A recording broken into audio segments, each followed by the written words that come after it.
2 weeks to go and things are hotting up.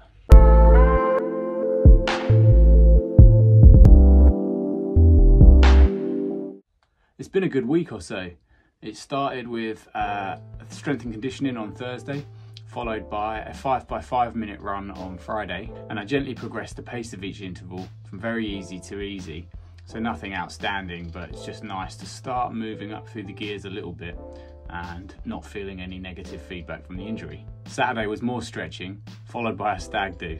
Not part of the training plan, obviously, but it was a race I could win. Get in there.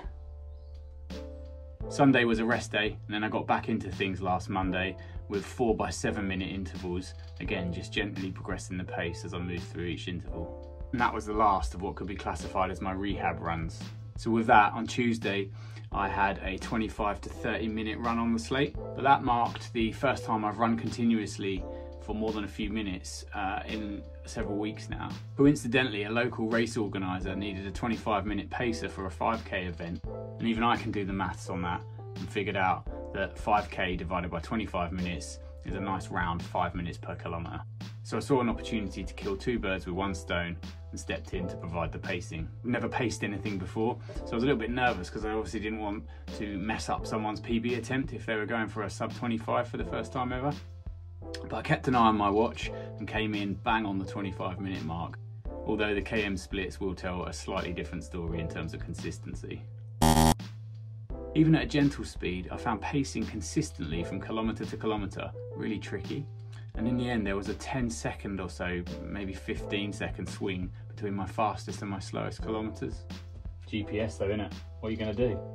So after that being my first continuous run for quite a while, I took a rest day the next day, then loosened the legs on my static bike the day after that while checking out the monster mileage that Cole Gibbons has been putting in as he trains for the Great North Run. The idea of the static bike was just to keep the legs loose but avoid putting any impact through them, because I still don't want to push my luck with this injury. Things seem to be going in the right direction and I want to keep it that way. Hi guys, I just wanted to briefly interrupt this week's update to say thanks for watching. I'm really enjoying putting these videos together, and I've got a few things planned for future videos beyond just my training diaries. So if you are enjoying them, please consider subscribing to my channel, as it'd really help me out, and giving this video a like wouldn't do any harm either. Now where were we?